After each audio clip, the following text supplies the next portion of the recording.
Шинжлэх ухаан таны мэдхүйн од мөндөр сууг үзэх сонсогчдоо сайн сайхны хүсэн мэдчилж байна. Адр анир нэвтрүүлэг эхлэхэд бэлэн боллоо. Та бүхэн нэвтрүүлгээ YouTube-ийн од мөндөр сууг, NTV телевиз, од мөндөр радио 83.3 107 гэсэн хос толгойноор хүлээ авч сонсож байна. Нэвтрүүлгийн хамтран ажиллагчаар худалдаа эрхлэгчдийн ухаалаг туслах On Time технологи мөн хүнсэн эм нь хүнс байвал зохистой урайтай Химлая брендийн аль биесны дистрибьютор Цахир төмөр компани дэмжиж ажиллаж байна. Студид Зандан хүү Цэнгэл баярнаар бэлэн боллоо. Өнөөдрийн сэдэв бол Луврын музейг хэрхэн дээрэмдсэн бэ? За өдрийн мэд зинглээ. Дээрэмдээ. За Луврын музей яг 1 сарын өмнө дээрэмдүүлчлээ. Тэгээ өчигдөр юу болсон гэхээр Луврын музейн захирал Лоран Декар парламентын нөгөө соёлын асуудал эрхэлсэн хорооны хурал дээр дуудагдчихаа. Ингээд нөгөө дээрэмдүүлчихэд дээ шүү дээ. Энд чинь бүр үндэсний гамшиг болж байгаа байхгүй. Маш аимшигтэй дээр. Тэгээд нөгөө баахан нөгөө мэдүүлэг аваад нөгөө чинь хариултаа өгч байгаа. Гэхдээ энэ хурал нөгөө хаалттай болж байгаа болохоор юу болсон мэддэхгүй байна. Ямарсан сар хүрхгүй хугацааны өмнө мэдээж түүнийг бас парламентээр дуудаад баахан байцаасаа. Тэгэхээр дэлхийг зочроосон энэ мэдээ 10 дугаар сарын 19-ний өдөр болсон. Тэгэхээр яг энэ өдөр юу болсон талаар та бүхэндээ хүргэх гэж байна. За өглөөний үзэгчдээ 9 цагт хүлээж авнаа л Луврын музей бол. Тэгэхээр бүтэн сайн ч байна уу хамаагүй яг тогтсон цагтаа үүдээ нээж 9 цагт. Тэгэхээр хагас цаг орчмын дараа нөгөө Парисын голоор урсдаг Сен мөрөн те. Сен мөрөн рүү харсан энэ музейн өмнө хэсэгт нь мебель зөөх лифтэн шат бүхий ачааны машин ирж зогсож байгаа. Гэтэ ачааны машин гэж хэлэхэд зү ачааны машин чи ачаад байх хэрэгтэй шүү дээ. Гэтэ нөгөө бүхэхтэй биш шүү. За ачааны машин. Гэтэ тэр арттал нь ачаан дээр нь юу гэхээр ийм нэг цахилгаан шат байгаа. Ингээд дээшээ доош болдог. Тэгэхээр тийм шаттай машин гэж ойлгож байгаа. Тэгэхээр урталт нь нэг нэг хоёр хүн суучдаг нэг машин байдаг та нэг ачааны нөгөө тавилга зөөгдөг. Тиймэрхүү жижиг машин гэл. За ингээ 9 цаг 30 минутанд тэгсэн засварын ажилчдын нөгөө шар хүрм байдаг да. Тим өмсөн 4 эр. Тэр 4 эрэгтэйгийн 2 нь нөгөө лифтний одоо тэр машин дээр байгаа лифт байгаа шүү дээ ингээд тий. Уртаа шат байгаа шүү дээ тий. Тэр лифтний сунгасан шатаар 2 дугаар давхрын такт руу гарч байгаа. Нэрмтэй нөгөө Луврын. Тэнгүүтээ цэнэглэгчтэй цахилгаан хөрөөгөр цонхны шилийг хагалж байгаа. Нөгөө Луврын музей. Тэр чи өглөөний 9:30-д ер нь гигийн цаг өдрөөр болж байгаа шууд. Хажуугаар нь машин, автобус зөндөө явж байгаа. Би гаднаас нь харуул хулгай гэж бодохгүй юм байна. Бодохгүй. Тийм зүгээр ингээд нэг засвар хийж аал гэж бодно. За тэнгуут алдартай нэг Аполлоны галерей гэдэг 705 дугаартай танхимд тэд нар тэр цонхоор нь гаднаас нь орчиж байгаа байхгүй. Энэ танхимд болохоор одоо бүр маш үнэтэй зэ. Бүр төсөөлхийн аргагүй үнэтэй тэр гоёл чимэглэлийн урлагийн бүтээлүүд. Тэр дундаа хааны, хатны тэр эрдэнсийг одоо хоргонд дэлгэн тавьсан байдаг. Тэр өрөөний. За энэ чинь 9:30-д. За 9 цаг 34 минутанд буюу 4 минутын дараа юу болж байгаа. Маш хурцтай болж үйл явдал шүү дээ. За 9 цаг 34 минутанд хулгайчд аль хэдийн танхимд орчиж байгаа 4 минутын дотор ингээд. Тэгэхээр цон хагарах үед мэдээж хамгаалтын тохиолдол ажиллаж эхэлнэ дээ. Тэнгүүд нь 5 харуул орж ирж байгаа. Тэгсэн харуулууд болохоор өөрсдөө зэвсэггүй. Тийм учраас хулгайчууд тэднийг болохоор нөгөө цахилгаан хөрөөгөөс үрдүүлж байгаа. Тэгэхээр нөгөө харуулууд зэвсэггүй учраас хинж дээрэмжт саадуулж чадахгүй. Одоо зэвсэгтийн нөгөө хулгайчд болчихж байгаа байхгүй. Тэгэхээр одоо нөгөө дээрэмжтээс нөгөө хосгүй үнэт зүйлийг хэдхэн сантиметрийн тэр зузаантай шил одоо тусаарлаж. Нөгөө хааны хатны тэр гайхамшигтай олон эрдэнсүүд. За тэгээд тэд танхимын голд барилсан 2 шилэн хоргыг нөгөө цахилгаан хөрөөгөөр хагалж байгаа. Тэгээд нийт 9 эд зүйл авна. Ингээд 9 цаг 35 минут гэхэд одоо энэ чинь минутаар л ярина. Ер нь секундээр л ярих юм. 9 цаг 35 минут гэхэд музейн нөгөө ажилтнууд Аполло галерейд ямар нэг юм болоод байгааг ойлгочихж байгаа. Нөгөө 5 харуулаас гадна нөгөө бүр ингээд ер нь музейн ажилчтай. Тэгэхээр юу болсон гэхээр чинь аюулгүй байдлын өрөөнд нь тохиол дуурна шүү дээ. Тэгэхээр эхлээд аюулгүй байдлын өрөөнд тохиол дуурахаар хэр тод сонсогдож байгаа нь тодорхойгүй байгаа учраас цагдаа нар эхлээд тохиолол зөв ажиллаж байгаа эсхийг шалгасан ба. Хугацаа алдна гэсэн үг. Тухайн үед байсан нэг гэрчийн эснэр зарим хамгаалтынхан хүмүүсийг болохоор Аполлоны галерейгаас гаргаж байсан ба. А зарим нь болохоор одоо тэр танхим руу яаран гүйж явахыг харсан гэж зарим гэрчнэр. Гэрчийн эснэр тэр нөгөө зочдыг эхлээд музейн өөр хэсэг рүү гаргаж өгч байснаа радиогоор нэг шинэ мессеж ирэхэд нь нөхцөл байдал өөрчлөгдсөн гэж ярьж байгаа. За энэ үйл явдал чинь нэг гэрчүүдийн хэлж байгаа юм нэг иймэр энэс сайшгүй гэж чаавас. Энэ үйл явдал чинь маш хурдан өрнөсөн. Ерөөсө 7 минутанд л бүх юм болж. Тий. 7 минутанд л энэ Луврыг дээрэмдсэн. Хожим камерын бичлэгээс харахад тэд шилэн хоргонуудыг ингээд хаглаад эрдэнэсийг авах. Ингээд аваад тэгээд энэ хугацааг 3 минут 57 секунд гэж яг харж байгаа. Тэгэхээр энэ чинь нөгөө цонхоор орсны дараах үйл явдал шүү. Тэ? За ингээд дээрэмж тэгээд 3 минут 57 секунд бүх хүссэн юм аваад тэгээд цонхоор гараад нөгөө лифтэндээ суугаад бууж. Нөгөө машин дээр байгаа машин дээр ачсан нэг шатал байгаа. Цаглаа шат тий. Яа. Нэг шатал байхгүй ер нь зүгээр дээшээ доош өргөгддөг. За 9 цаг 30 минутанд дээрэмчд зүхтаж отохоос өмнө нөгөө машин болон тэр нөгөө шатамхай үтсийн тусламжаар шатаахыг оролцож. Нөгөө бүр машинаа шатаах гэдэг шүү дээ. Тэгсэн энэ бүтдэггүй. Тэгэд тэд нөгөө дөрүүлээ өсөн гэсэн чинь хоёр нь ороод гараад ирчих. Ингээд дөрүүлээ скутер унаад Парисын нарийн гудмаар ороод алга болчих. Тэдний унсан Yamaha T-Max гэдэг энэ скутер нь цагт 160 км/с илүү хурдталж чаддаг. Тийм болохоор нүд өрөмхийн зурвалаад өнгөрч алга болчих юм бүр. Голын эрэг дагуул Луврын музей хажуугаар өнгөрч явсан дугуйчин бүр энэ бүхнийг хараад цагдаа дуудаж байгаа юм л да. Ингээд бичлэг нугасаа та бүхэн YouTube дээр багш манай одоо нариулж өгч маад хажуугаар нь чинь автобус машин бүр зөндөө мөнгөрөөл юм. Энэ бүр ийм амар дээрэн болж хийнч бодоагүй. Тэгэл зүгээр буугаал зүгээр алга болчих скутер онод. За ингээд дуудлагууд цагдаа ирж. Цагдаахан хангалттай эд мөрийн баримт дээр бууж байгаа болно. Гэтэ дээрэмчдийн хаашаа зогцсныг тогтоочдөг. Мөрдөгчд тэднийг өмнө зүг буюу А6 хурдны зам руу орсон гэж таамаглаж байгаа. Хэргийн газараас 2 цахилгаан өрөө үлдсэн. Гагнуур, Бэли, дээрэмд ашигласан холбооны станц дээр бүгд ингээд олдсон. Шат ачсан машин энэ гэж байгаа шүү дээ. Тэгээ ингээд жоохон нөгөө музейгээс жоохон зайтай газар хаягдсан ч юм уу эсвэл гаргаа шидсэн ч юм уу ажилчны нөгөө шар хантаас нь хүртэл олдож. За ямар ч тач тэр өдөртөө цагдаа нар Луврын музей ойролцоо тэм нэг гудамжнаас Хатан хаан Оженигийн титмийг нь ямар ч олдё. Гэтэ нилээд гимтсэн. Тэгэхээр сэргийн засвар шаардлагатай гэсэн үг. Гимт хэрэгтнүүд бодвол нөгөө зүхтах замдаа хаягдсан ч юм уу хаягдсан ч юм ямар ч тэр чи 9 эд зүйл авсны нэг нь ингээд зүгээр олдсон л энийг хөр. Яа. Амар юм хайсан биш үү бүр. За 13 см нэг иймэрхүү. За 13 см өндөртэй 15 см өргөнтэй энэ жижигхэн титэм байгаа. Жижигхэн гэдэг нь гэхдээ эн чинь дотроо л энэ чинь алтан титэм баггүй. Алтан титмийг 8 бүргэд 2400 алмаас эрдэнэ 56 маргад эрдэнэр чимгэлсэн ба. Энэ титмийг 1855 онд Парист болсон дэлхийн үзэсгэлэнт тавьсан. Урлагийн гайхалтай бүтээл гэдээ одоо тухайн үзэсгэлэнээс медаль авч ийлаа шүү дээ. За тэгэхээр яг юу алдагдсан талаар одоо мэдээлэл өгье. За нэгдүгээрт Хатан хаан Оженигийн жижиг титэм 1853 онд 3 дугаар Наполеон Ожени де Монтихот нэг гэрэлсний дараа хатандаа зориулсан энэ титмийг Парист хийлгэсэн байгаа юм л да. Энэ титмийг мөнгөөр хийгээд тэг алтаар бүрсэн. Тэгэхэд 212 сувдаар чимгэлсэн ба. Энэ сувдынх нь 17-нд бүр ингээд гоё лирийн хэлбэртэй тийм сувд. Мөн 1998 ширхэг Diamond буюу алмас эрдэнэ. 992 бриллиант буюу очир алмас орсон ба. Тэгэхээр алмас эрдэнэ гэдэг нь нөгөө буюу Diamond гэдэг нь болохоор байгалаараа нэг үнэтэй нөгөө тэр чулууг хэлж байгаа шүү дээ. Тэ? Харин бриллиант буюу очир алмас гэдэг нь болохоор зас чанцлаад нэг хачин гоё болгосныг хэлж байгаа шүү манайхаа. Нэг иймэрхүү гэл ерөнхийд нь ойлгочих болно. За тэгэхээр нэг нь ийм жижиг титэм. Хоёр дахь нь Хатан хаан Оженигийн Ингрийн зөв. Энэ болохоор 1855 онд үн тэтгэлийн дархан Бабстын бүтээсэн энэ алтан идэл ба.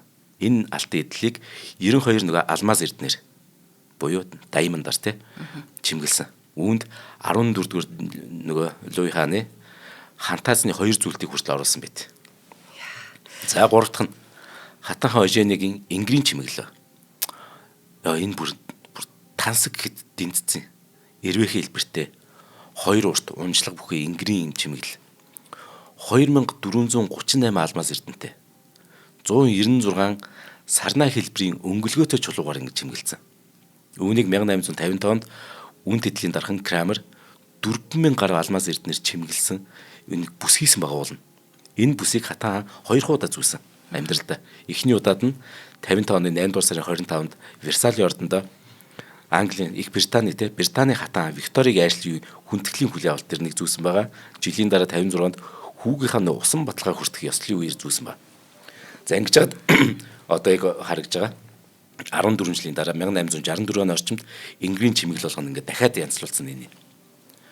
Заалдагцсан зүйлс дөрөвт нь Хортенсиа хатны үе дамжсан тийм париур гэдэг. Париур гэдэг нь үнэт чулууны тэр чанар, төрөл, орсон материал эсвэл уран сайхны шийдлэр нэгтгэн сонгосон үн тэтгэлийн багц.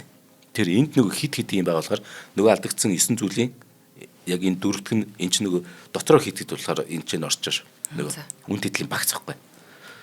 Ингээд титэмтэй, зүйлттэй гэдэг чинь янз бүр юмтай. Тэгэхээр зөвхөн титэмд нь л ихэд л байгалийн өнгөтэй энэ цэвлэн арлын 24 индранил болон 1083 шиг алмаас эрдэнэ ашигласан ба. Титмийн хамт мэдээж уг нөгөө хүзүүний зүйлд эмэг энэ гэсэн бааз. Тэгээ нийт 3 зүйл ингээд алдагч чана. Тэгэхээр 4-т нь 5-д нь 6-д нь болцсон. За 7-д нь. Энэ ямар гоё юм бэ? Хатан хаан Мари Луизагийн бас париурын хүзүүний зөөлт болон хос эмэг. За ингээд болчихсон тий. Нөгөө ингээд 8 болж 9-г нь бол олцсон шүү дээ гэсэн. Тий. За энэ хослолыг болохоор үнэт эдлийн дархан нийто Наполеон Бонапартын захиалгаар хийлгэжсэн юм шиг байна. Эзэн хаан хурмынхаа өмнө сүйт бүсгүй Австрийн Мари Луизад бэлгэлжсэн гинэ. Бага. За ингээд Францын хаад эзэмшилт байсан Эрдэнэсийн цуглуулгыг бүрдүүлэхийн тулд хулгайлагдсан 8 зүйлийн 7-г нь энэ луурч нөгөө 1985 оноос хойш зах зээлээс ингээд хөдөлж авчихсан. Нөгөө хувь хүнээс ч юм уу те. Хамгийн сүүлд гэхэд энэ 2004 онд бүр энэ чинь 21 жил юм. Одоо нөгөө түрүүнд дурдсан париурыг хувийн өмч байсан учраас Лувр музей 4.3 сая доллараар чинь хувь хүнээс худалдаж авч. Ингээд энэ гоё цуглуулгууд бүрдсэн юм. Би ингэж ойлголоо титэм хүзүүний зүйлд эмэг ингээд бүр ингээд багцаараа париур болчт юм байна тийм үү? Тэгэхээр алдагдсан гоё чимэглэлийн зүйлс нь энэ чинь мянган алмаас эрдэнэс чимэглэгдсэн бааз. Зөвхөн 1 карат нь л 500 евроос дээш гэж үнэтэй гэж үзэх юм бол энэ чинь ойролцоогоор 88 сая еврогийн тим зүйл алдагдсан. Энэ манай ханшаар чинь 366 тэрбум төгрөг алдчихад байгаа байхгүй. Гэтэ үнэлж болохгүй л дээ. Энэ чинь үнэлж баашгүй зүгээр яг хэрэг ингэж тооцоолол тий. Үнэлэх юм бол энэ хідэн их найд мөнгө болно юм.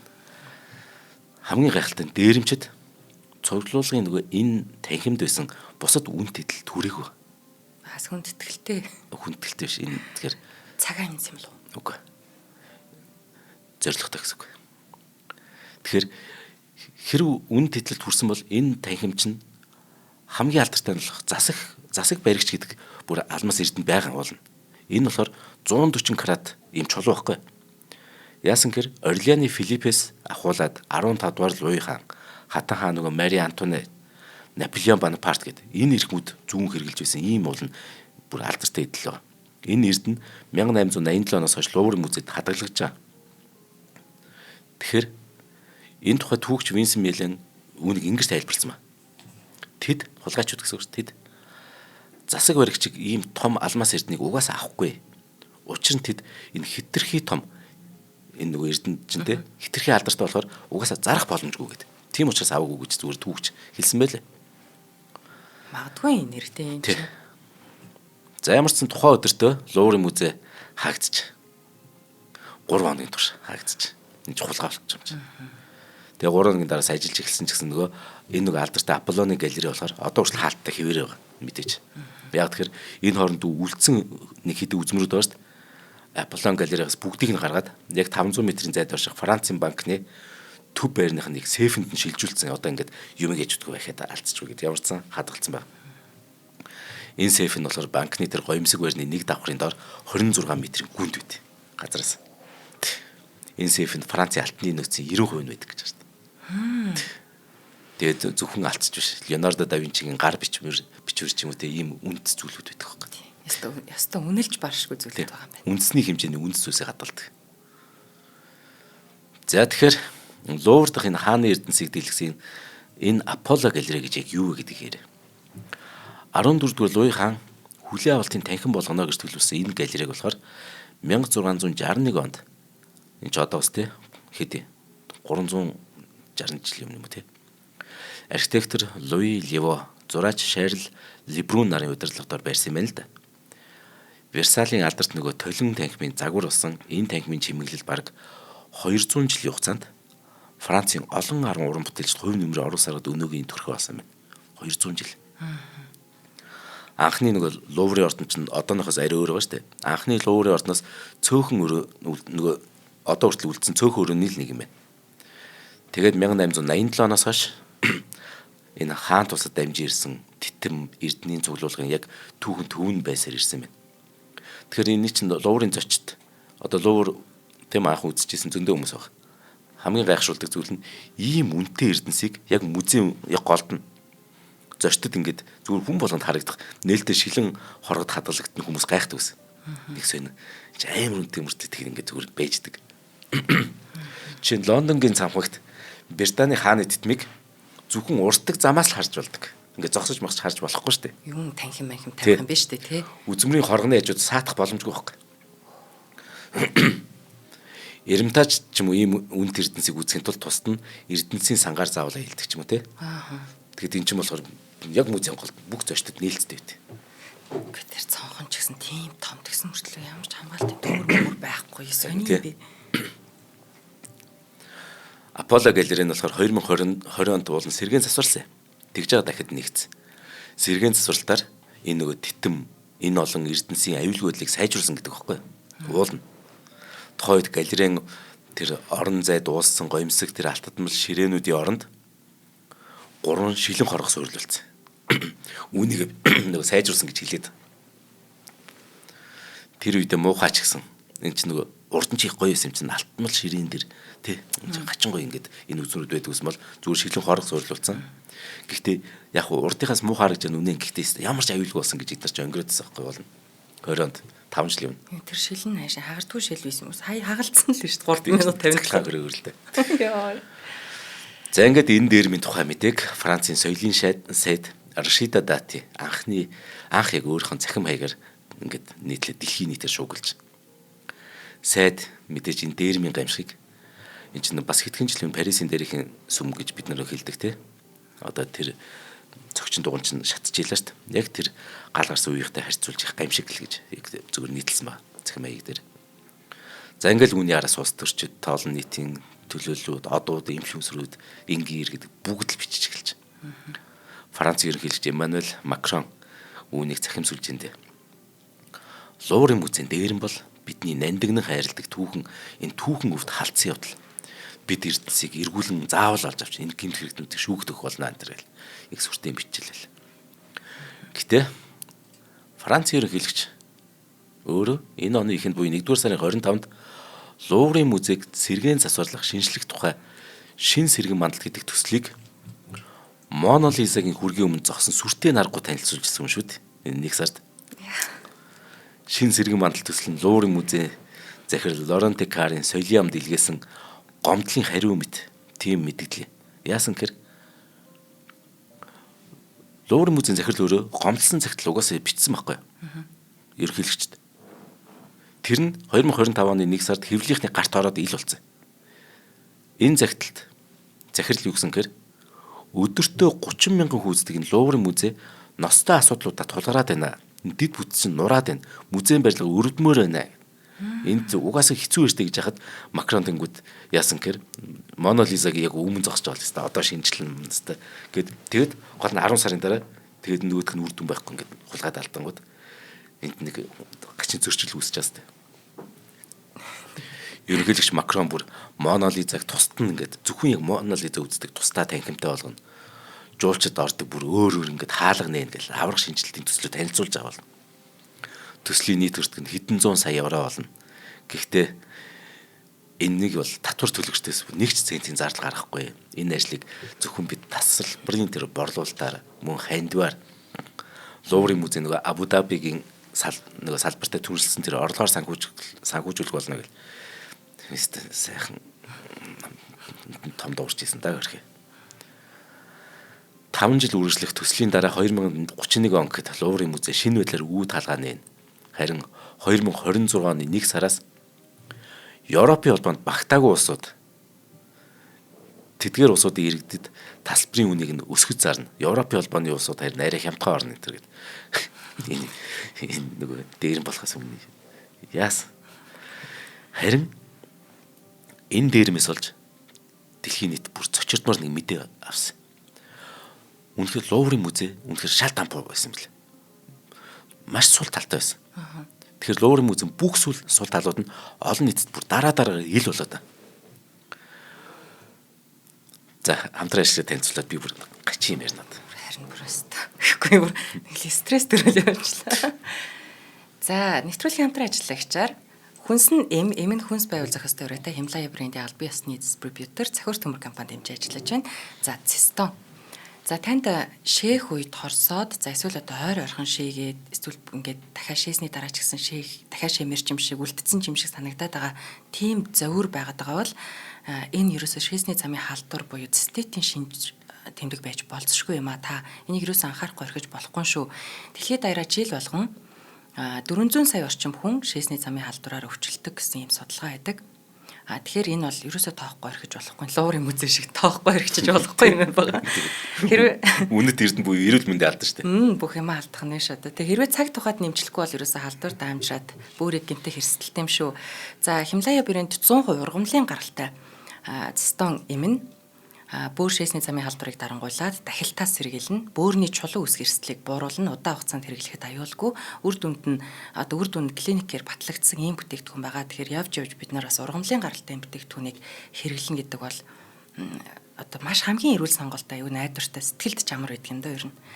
За тэгээд энэ Химлая брендийн Цистоныг ерөөсөө Монголын бүх сүлжээ эмийн сангуудаар байж байгаа. За өөрийг маш амархан дардаг. Тэгэхээр танд хэрвээ тийм шинж тэмдэг илрээд л байгаа бол ерөөсө 5 минутын дотор та хамгийн ойр нүдэн тарагдсан юм санаргаал орчхорой. За ингээд дэмжиж ажилдаг Цахиур төмөртөө баярлалаа. За баярлалаа. За тэгэхээр энэ дээрмээс болж Лувр бүр шившигтэй байдалд орж. За энэ чинь видео камерын одоо хяналтын систем гэж байгаа тийм үү? Үгүй харин нэрээ тийм юм шүү дээ. Музейн аюулгүй байдлын системийн хамгийн эмзэг тал нь угаас тэр нь гэж. Ер нь шүү дээ. Энэ Луврын аюулгүй систем гэдэг нэг систем байгаа шүү дээ. Энд нэг компьютер ажиллаж байгаа шүү дээ. За.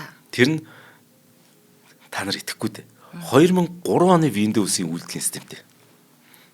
Одоо ч 25. Хүүгээ дотроо юутай байж яагаад ийм сони юм бэ? За одоо та бүхэнд шүү дээ чимээг байх 5 секунд үгүй нэг юм зүгээр тааж олох. GPT-лэр за. За. Зүгээр нэг хүмүүсээр таалах гэдэг. За. Луврын музейн аюулгүй бүхэл бүтэн системийнх нь нууц үг нь юу байсан гэж Луврын музейн аюулгүй системийн нууц үг нь хэлэх Лувр. Ийм тэнэгэл байж болох уу? Яана. Заануудын музейн аюулгүй системийн нууц үг нь заануудаар байж болохгүй шүү дээ. Яана. Тий. Гэхдээ бараг нэрээ 2003 оны Windows үйлдвэрлэлийн системтэй тэр аюулгүй системийн нууц үг нь Лувр энийг бол яаж эвтгэх хэрэгс тээ. Яа, бүр албаар бүр гэгийн цагаан өдрөөр мөсийн онгойж байгаа цагаар хулгайчд нь очсон юм шүү бүр. Харин тий 9 цагт онгойж аваад 9:30-д ороод зүгээр аваад явхад одоо гайх юмгүй болж эхэлж байгаа сте. За энэ чинь нөгөө хаад хацтын тэр их үнд идэл байсан. Сая зургууд нь гарсан уу тий. Шээс гожгор гоё идөө үст тийм нэр шуун төлөв. Шэмэрл үнээр. Энд чи Apollo галерейн тий галерей дотор байдаг. Apollo галерейн гадаа тэр нэг цонхоор орсон шүү дээ. Apollo галерейн гадаа нь ганцхан камер байдаг. Гэтэл тэр цорын ганц камер нь одоо гадагшаарсан. Тэр камер нь хинч хэрэггүй зүг рүү хараад барилдсан. Ямар ч нэмэргүй. Тэр Яа, тэрийн яндаг хүн байдг юм уу? Одоо энэ ч булангийн хүнсний дэглүүр хүртэл камерыг хараа сууж идэг нэг хүн байд. За ингээд дээрэн босноос хойш сарын хугацаа өнгөрчлөө. Алдагдсан эрдэнэс одоо хүртэл олдоогүй. Энэ олдохчгүй байх хэрэг. Парисын ерөнхий прокурор Лорд Бикю одоо энэ өөрийнх нь нөгөө албаныхын 100 гаруй ажилтаа толгойлоод сар орчим бүр маш эрчимтэйгээр энэ дээрэмтэг ирсээр байгаа хайсаар байгаа. За одоогоор ямар ч 7 хүнийг саатуулсан байна. 3-ыг нь бас уулцсан. За холбоогүй юм байна гэдэг. 4 хүнд болохоор прокурор болохоор ялт тулахчаад байгаа. Үнэлэлт юм уу? Тий. Эдгээр хүмүүсийг яасан гэр хэргийн газараас нөгөө элбэг болцсон эд мөрийн баримтууд байгаа шүү дээ.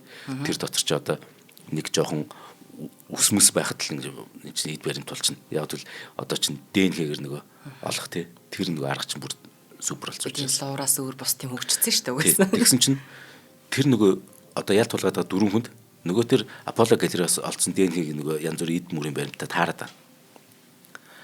Баригдсан хүмүүсийн нэг нь дээр нь босноос бүр угаасаа яг 7 хоногийн дараа Францаас оргон зайлах гэж бод онгоцны буудлаас баригдсан нэг нөхөр байна. Бусд нь бол ямар ч сан бүгд л одоо өөр гэр орондоо өөрхөн дүүрэгтэй амар тайван ингээд байж байгаад баригдаж байгаа. Тэгэхээр эн чинь зүгээр ялт тулгачаад байгаа ч гэсэн яг шүүх хурал нь болоогүй байх шүү дээ. Тэгэхээр ялт тулгуусан 4 хүний 2 нь угаасаа олон удаан дээрмийн давтан хэрэгтэй юм байна л да. Парисын даржин оролд амьдардаг хүмүүс. Энэ 4 хүний 2 нь Луурын дээрмийн хэрэгт оролцсноо хүлээцээ. Нөгөө 2 нь болохоор энэ хэргийг үүснэ хүлээхгүй. Тэгэхээр угаасаа үгүйч юм бод мэдэхгүй нэ гэж болоогүй ч гэсэн. Хүлээцэн гэхээр надад сонир санагдаад байна. Дээрмцэн гэхдээ нөгөө Эрдэнэс бол алга болцсон ш. Тэ. Энд бити найдлах тавиар ирнэ. Угаасаа найдах хотлоо хаа л гэж бодчих. Луурын музейд гарсан хулгай нь энэ жил Францын олон музейг дээрэмд үзэгдэл ингээ газар авсныг бүх нийт зарлан тунхагласан л зүгээр нэг зүйл болсон. Яг л энэ анхных ч эцэгч биш. Ялангуяа ойрхон болоод ирснийг хүмүүс нэг ингээ нуугаад ирсэн билээ хамгийн муухай. Гэтэ энэ үнэхээр алдартай маш үнэтэй зүйл алагдсан учраас энэ нөгөө сэвэгцсэн чинь бусад бас ийм зүйл болж исэн нөгөө адилхан гараад ирэхгүй. Тэгэхээр үүнээс өмнө гарсан олон нийтэд сонсогдоогүй тэр одоо хулгайнуудыг дурдъя. Луурын дээрмээс өмнө энэ хид хідэн хулгайг тэгэхээр тэд нууж байсан юм шиг байна. Нөгөө арт түмэнд нөгөө тэр төрсөн тий. Одоо энэ сэвэгдэд бүр сүйд болж байгаа шүү дээ. За жишээ нь би нэгт нь одоо энэ чинь 10 сарын 17-нд болсон хулгай тий. Тэгэхээр энэс өмнө сар ахсан 9 сарын 4-нд энэ 25 оны тухай ярьж байгаа. 9 сарын 4-нд бүр нэг гайхалтай шаазан цуглуулгаар алдартай Лимож хотын Адрен Дюбушигийн үндэсний музей гэдэг. Түүнийг дээрэмцсэн ба. Хулгайч нар цонхыг нэвдэж онгойлгоод хятадын шаазангийн үзэсгэлэнгээс хид хідэн идэл хулгайлж чадсан ба. Шаазангийн өргөнсөн тий. Тэгсэн хохирлыг 9.5 сая евро гэж тооцоолсон ба шүү дээ. Хулгайлагдсан зүүс одоо хүртэл олоогүй байна. За энэ ингээд ил болсон. За сая 9 сард бас Парис дахь байгалийн түүхийн үндэсний музейгээс 1.5 сая еврог үнэтэй ойролцоогоор 6 кг жинтэй цул алтнуудыг хулгайлцсан. Үүний дотор бүр хөл өмгийн бөмбөгний хэмжээтэй 5 кг алт хулгайд алдсан. Энэ хулгай хийсэн хүн нь хятадын иргэн байсан. Шөндөө хаалгыг нь нүхэлж ороод өглөө эрт музейгээс гараа явцсан ба. Харин хэдэн өдрийн дараа Барселоны, Испани те Барселоны нисэх онгоцны буудлын дээрс баригдсан. За иймэрхүү юмнуудыг бас нууцсан байх нь. Үүнээс хэдхэн өдрийн бас нэг юм болсон ба. Гэмт хэрэгтнүүд Лимож хотын Адрен Дюбушигийн нөгөө музейгээс хэдхэн минутын дотор 6.5 сая орчим еврог үнэтэй 3 вар идэл хулгайлсан. За энэ сарын өмнө 10 сарын 12-ны өглөө Саранс дахь Жак Ширакийн музейд багтаа малгай өмсөн тийм нэг дөрвөн этгээд зэвсэг цэцгэд ороод ирсэн. Дээрэмчид нөгөө музейн мэдээллийн ажилтнууд болон хэд хэдэн зочдыг занлахилсан боловч 300 евро болон нэг бэлнээр өндөр үнэтэй цагнаас өөр юу ч авч чадаагүй тэгээ гараа авчихсан. Гэсэн чинь дээрэмчид 2 хоногийн дараа буцаж ирээд 1 сая гаруй еврогийн үнэтэй цаг үнэтэд хулгайлцсан байна шүү дээ. Энэ хооронд юу ч нөгөө сайжруулаагүй байна.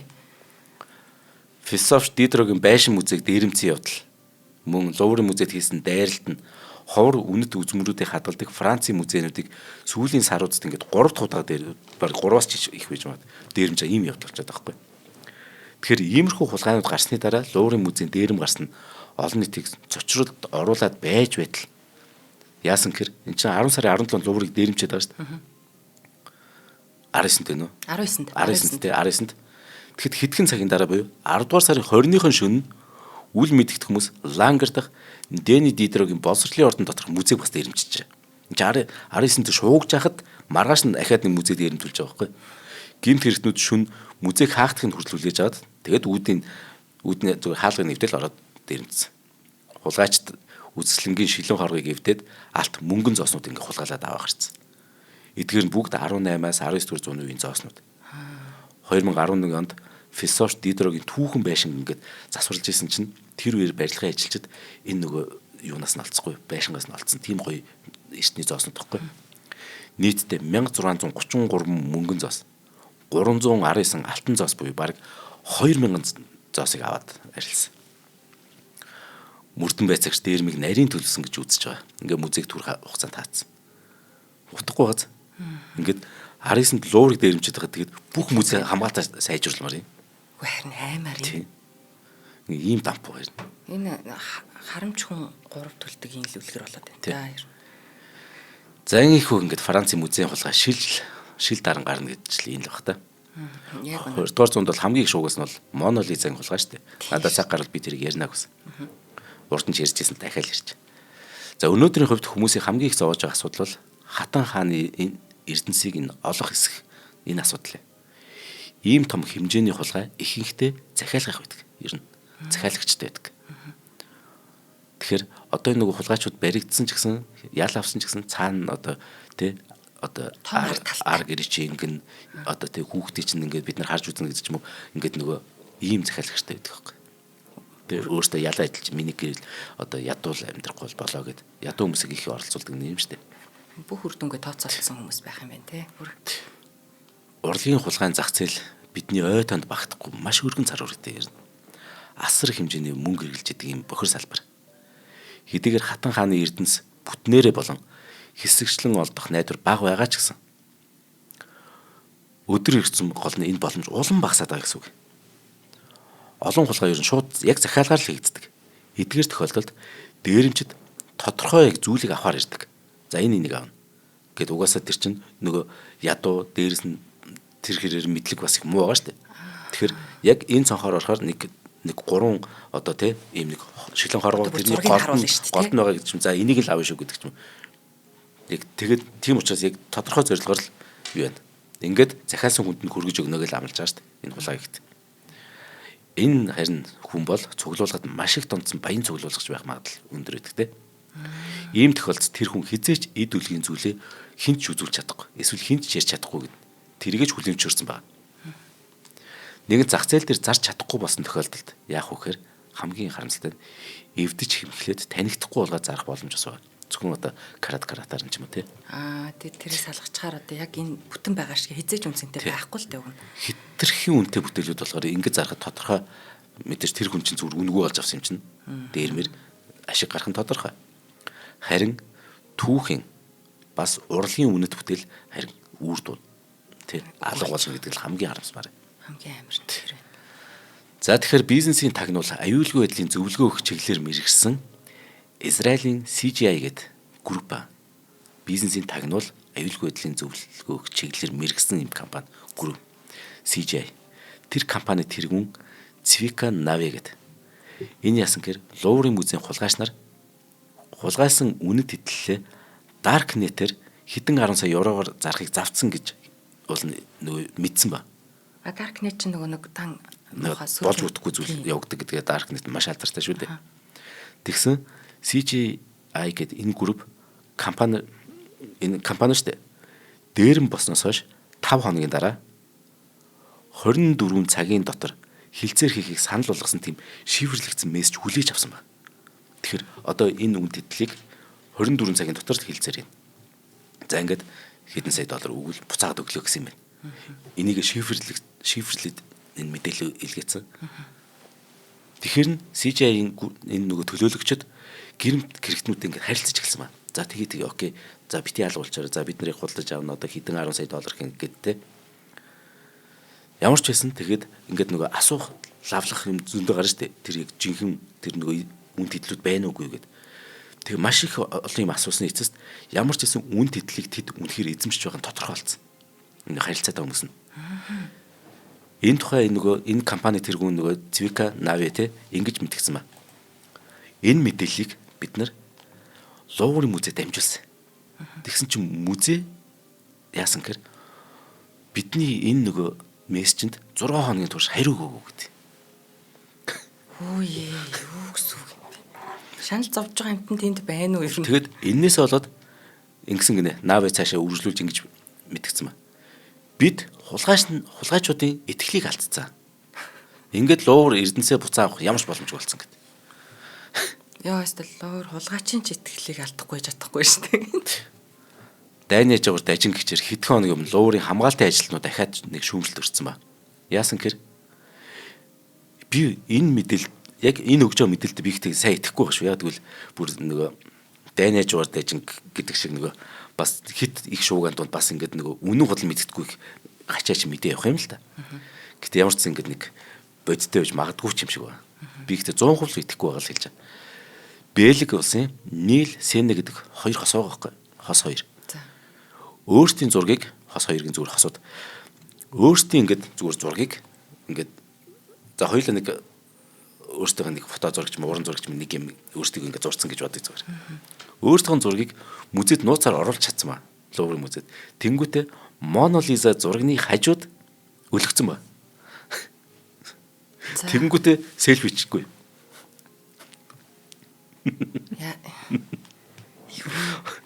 Яа одоо миний зураг байгаа шүү дээ тэнцээ. Тэгээд ингээд тухайн. Тэгээ музей ажлууд ингээд хажуур нь явж л хэсэг хугацаанд анзаараагүй гэдэг юм чи.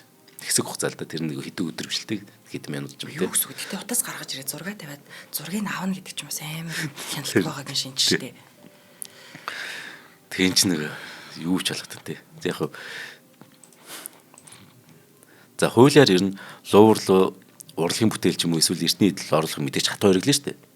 Зочдыг металл идрүүлж ашиглан сайтар шалгана. Гэхдээ нөгөө Бэлгийн энэ хос системийг ингээд тойрч гарч чадсан ба. Аюулгүй байдлын шалгалтын үеэр сэжиг төрүүлгүйгээр хуванцар легогоор зургийн тэр хүрээгийг хийгээд тэгээ орсон юм шиг байна. За ямар ч зүйл энийг бодлооны үед ашиг олж алдарт гарсан бас нэг хоёр хүн байна. Энэ болохоор тавилга зөөх зориулцтай тэр нэг шаттай машины үйлдвэрлэгч Герман байгаа. Луурын хулгайг өөрийнхөө бүтээгдэхүүний реклам болгож ашигаа дээд зэрэг нэмж чадсан. Яг л энэ машин ч үнэхээр алдартай болчиход байгаа юм. Яг хад яригдчихлээ л та тийм. Энэ машиныг үйлдвэрлэгч нь Герман хэрэг. Тэнгүүд одоо тий дэлхийд даяар шуугж байгаа энэ машины одоо бичлэг энэ чинь нөгөө видео бичлэг хүртэл байгаа шүү дээ. Нөгөө хин чирэггүй нөгөө нэг хач нэг камераар авцсан. Өөдөө гэтээ тэр Аполлоны тэр камер биш өөр камераар зүгээр. Тэр эн чинь нэг сайхан сурчлага олж байгаа. За бас тийм ээ. Сайн ч бай, муу ч бай зүгээр ингээл хүний нүдэнд харагдаад л гэдэг чинь тий.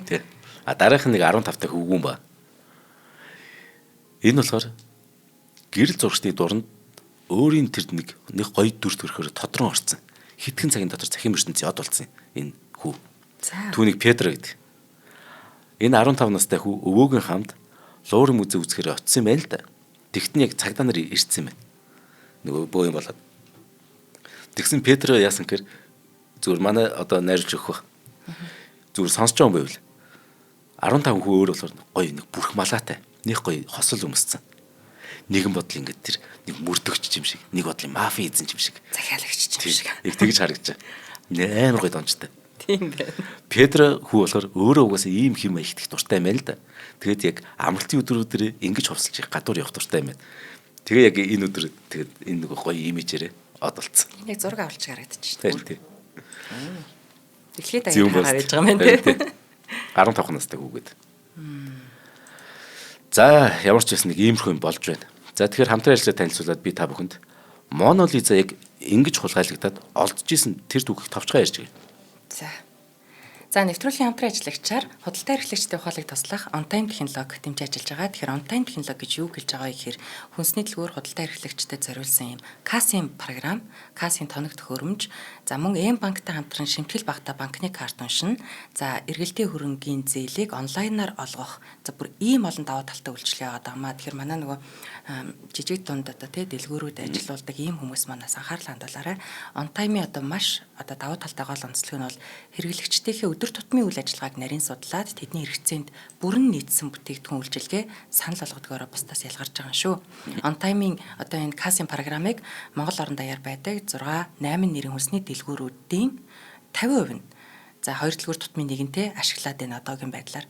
За OnTime-ийг сүүлийн 6 сартаа хэрвээ ашигласан бол 100 хүртэлх сая төгрөгийн зээлийг ямар ч материал бүрдүүлэхгүйгээр банкнд очихгүйгээр зэрэгсээ байгаа газраас ийм бизнес аппликейшн ашиглаад л авчих боломжтой. Тэгэхээр одоо худалдаа эрхлэгчдийн хувьд явдал судал болохгүйгээр за дээрээс нь 100 хүртэлх саяар бас эргэлтийн бараа бүтээгдэхүүнээ нэмнэ гэдэг бол маш том боломж. За тэгээд бас дээрээс нь та аппликейшнээс одоо шимтгэл багтай банкны карт уншигчаа захиалаад байгаа газараа хөргүүлээд авах боломжтой шүү. Та хараахан on time кассing програмын хэрэглэгч болж амжаагүй байгаа бол on time гэсэн Facebook хуудас руу чат бичиж гэж болно. За эсвэл одоо Сүхбаатар 4-8 дугаар хороо Централ Таврын 708 тоодод эсвэл 77 77 34 44 утасны дугаараар илүү дэлгэрэнгүй мэдээлэл аваад ийм гоё давуу талуудыг бас алдалгүй ашиглаарай манайхаа. Баярлалаа. За баярлалаа. За тэгэхээр луурын музейг бас нэг дээрэмжсэн. Энэ түүх болохоор одоос нэг 104 5 жилийн өмнө болж ирсэн. Яг нөгөө 200 гаруй жил үргэлжлсэн мань жичин гүрний ноёрхлыг бид нар эцэс болгоод Монгол бас үндэсний тусгаар технологи зарласан жил болох 1911 оны 12 дугаар сарын 29 шүү дээ. Яг тэр үеэр болсон гэсэн үг. 1911 оны 8 сарын 21-ний өдөр луурын музейн дөрвөлжин танхимаас Леонардо да Винчи Мона Лиза алдагдсан. Тухайд Мона Лиза Жокондач гэдэг штеп. Жокондаг алдсан үндэсний эмгэнэл боллоо. Энэ зургийг хулгайсан ашиг хонжоолох ямар ч боломж байхгүй. Тэр гэмт итгэхэд барилгахаасаа имэж энэ 53 хэсэг 77 см хэмжээтэй жижигхэн зургийг бити устгачаасаа л гэж бурханд бид нар мөргөн гуйхаас өөр одоо арга алах гэд Францын иллюстрасьон гэдэг сон бичиж илээ тухайд. За тэгэхээр одоо олох хэрэгтэй. Тэгэхээр яах вэ? Одоо нөгөө амлалт гаргана. Одоо энэ зургийг олсон хүнд шагнал өгнө гэдэг. За шан харамж яаж гаад ч болов. Иллюстрасьон сонин мэн одоо ингэж бичиж штэ энэ чинь. Мона Лизаг энэ сонины редакцид авчирсан хүнийг 40 мянган франкаар шагнана. Хэрвээ зургийг нуусан газрыг зааж өгсөн хүнийг бид 20 мянган франкаар шагнана. Энд чинь нөгөө 8 сарын 21-ний өдөр болсон шүү дээ. 9 сарын 1-ээс өмнө эргүүлэн авчирч өгсөн хүнийг 45 мянган франкаар шагнана гэд. Ингээд сонин дээр амлалт өгч. За суухцаа өнгөрлөө. Ямар ч зураг чимээ байсангүй. Дахин болцол тавьж. Жокондо зургийг авчирсан хүний бүх нууцыг хадгална. Хулгайч нээсэн чамаг аваад ирэх юм шүү дээ. Бэлнэр 45 мянган франк өгье. Зураг авчирсан хүний нэр усыг нь бүр асуухгүй. Таны хин гэдэг үгийг бид нар асуухгүй. Зураг авчирсан хүний бүр юуг нь ч асуухгүй. Бүр танаас юу ч асуухгүй. Зүгээр яг ингээд зүгээр л баруун зүүнээрээ солилцсон 45 мянга төгрөг нөгөө франк гэж өгнө гэж. Энэ үеийн 10 мянган франк гэдэг бол өнөөгийн шар баг хагас тэрбум төгрөг юм. Тэгэхээр 45 мянган франк өгнө гэдэг нь 2 тэрбум гаруй төгрөг өгнө гэдэг утга нь. Тэгээ одоо зарж борлуулж чадахгүй юм чинь нэрээ бол уг нь бол боломж л байсан байна. За ингээд 1 сар өнгөрлөө, 2 сар өнгөрлөө, 3 сар өнгөрлөө. Монголд үндэсний тусгаар тогтнол. Тэг их сайхан богд хаан байна. Хаан ширэндээ задарчлаа. Жокондо байдгүй. 1 жил өнгөрлөө. 2 жил өнгөрлөө. Ямар сэжвэр явдаг. Тэгсэн чинь энэ чинь одоо Парис хот болж байгаа үйл явдал. Тэгсэн чинь хаа яасан гэхээр Италийн нэг хуучны эд зүйлсийн худалдаачин Альфредо Жери Парис хотоос үл таних хүнээс нэг загтал авч. Энд чи Италид загталд яасан гэхээр Винченцо Леонардо гэдэг Итали ажилчин тийм нэг залуу сурагчийн нэг ингээд дэвтэр байгаа. Манайхаар дөрвөлжин дэвтэр гэдэг шиг зүгээр. За тийм байна. Төрний нэг хуудсан дээр мөрөө сарын үсгээр луураас алдагдсан Жокондо зургийг танах худалдаж авах гэдэг санал тавьсан байдаг байхгүй. Тийм бичиг. За. Тэгээд цааш нь энэ Италийн урлагийн шилдэг бүтээлийн сор мэдээж энэ Леонардо да Винчигийн бүтээл. Леонардо да Винчи чинь Итали хүн, луурчин болохоор Францад байдаг. Тэгээд цааш нь ингэсэн ба Италийн урлагийн шилдэг бүтээлийн сор болох энэ зургийг эх орондоо буцааж авчихыг хүснээ загтал дээр онцлон дурсан ба. Энэ үнийг гоё эх орон чүүлэл гэдэг. Үгүй бас. За ингээ хуушны эд зүйлсийн худалдаач Альфредо Жери загтлын эзэнтэй олон дахин харилцаж байгаа юм л д.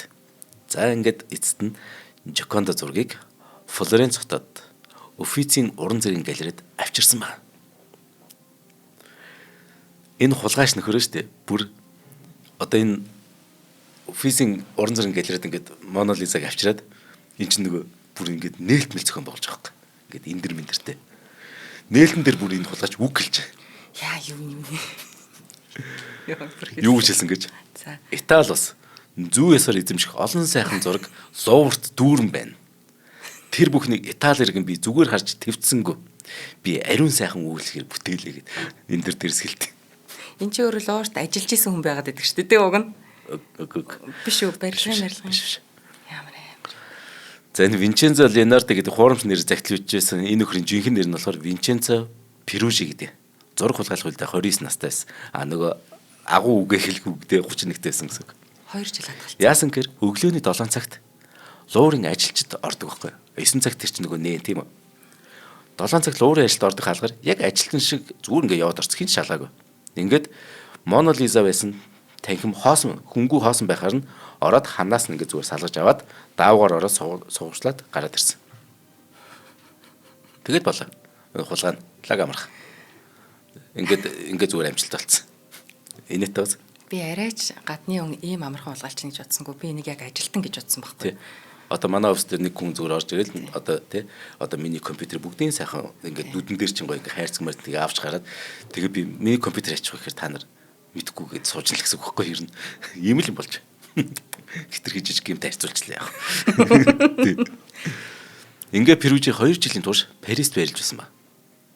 Энэ нөгөө Тийм үү? Тий. За бүр сагсан Тэгээд юм. нөгөө зурга байрныхаа тэр нөгөөрхөн орон байрныхаа шүүгээд хадгалж исэн. Ингээд Италийн Флоренц дахь өөрөх нэг жинхэнэ гэр байна шүү дээ. Флоренц явахдаа зургийг аваа явсан ба. Яаж авч явсан бэ? Тэгэл тэрвэрлэл явсан юм аа. Ер нь тэгээд лаг амархан талтаа бүгдийг лаг ингээл хийдэм бэл. Зүгээр хин чалахгүй тий.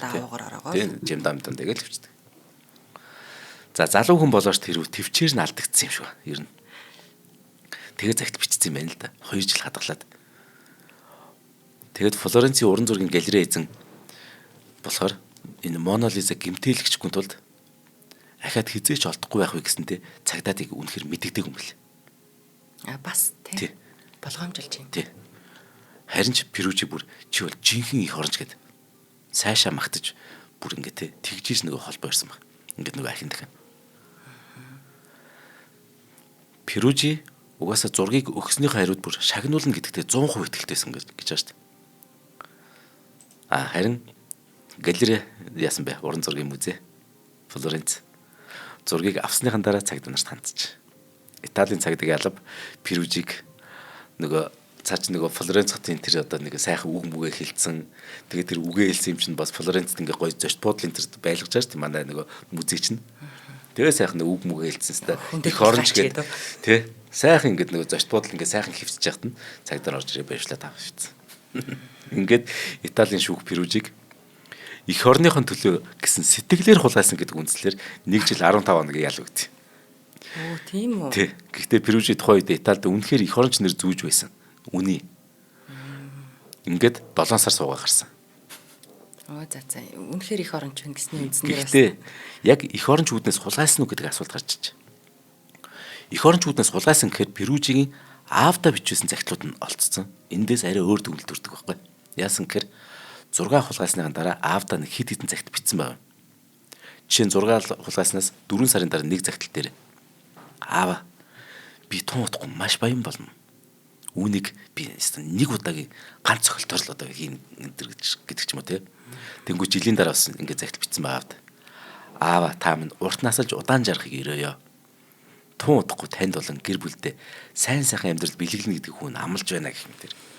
За тэгэхээр энэ загтлаас харахад эх оронч үүднээс бус шунлын сэтлэр хулгайсан бол үнэхээр харагдчих. Нэг цохилтоор баяж гал л шүү дээ.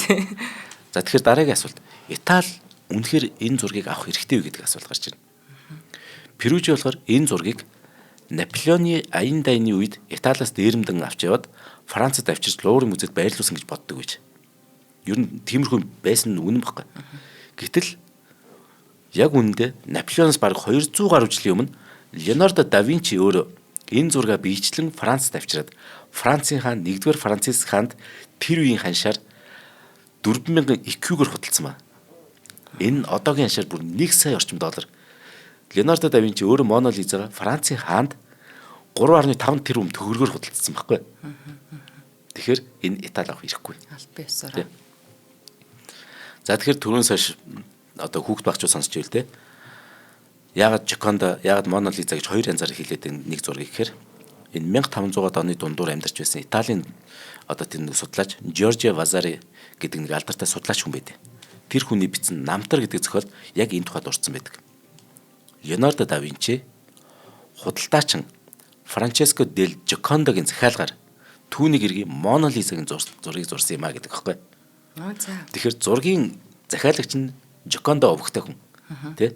Франческо дель Жоконда гэдэг. Тэгээд нөгөө зургийн эзэн одоо захиалагч нь нөгөө Жоконда байх нь шүү дээ. Тийм байна. Харин түүний гэргийн Мона Лизагийн зургийг зурсан гэдэг.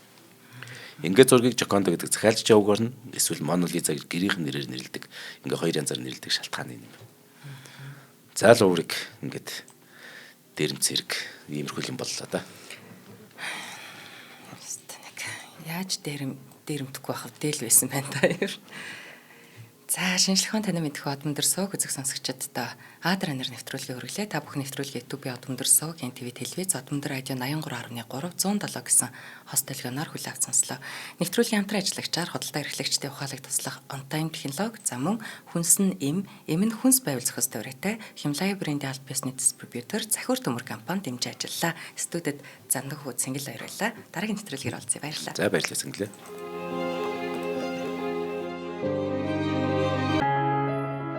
Нэвтрүүлгийг хүлээн авсан Нарны аймгийн монголчуудаа баярлалаа. Одмондөр сууг нь энэ мэдчлэн таны мэдхүү мянган нэвтрүүлгийг 2026 оны 7 сарын 1 хүртэл та бүхэндээ хүргэх юм. Их хэлээрээ шинжлэх ухааны танин мэдхүүг түгээхийн үлсэд нэгтгэх хүсвэл та бидэнд хандив өгөх боломжтой. Жилдээ ганцхан удаа 100 мянган төгрөгөөр биднийг дэмжснээр шинжлэх ухааны танин мэдхүйг түгээх энэ үйл хэрэг амжилттай үргэлжлэх юм. Одмондөр нэр дээрх Худалдаа хөгжлийн банкны дансага 4191 Тэг 4518 Та 100 мянган төгрөгөөр шилжүүлэхдээ гүйлгээний утга дээр нь өөрийн нэр болон утасны дугаараа заавал бичээрэй. 100 мянган төгрөг хандалснаар Одмондөр суугийн алтан гишүүн болох юм а. Шинжлэх ухаан танин мэдхгүй Монголд ялах болтугай.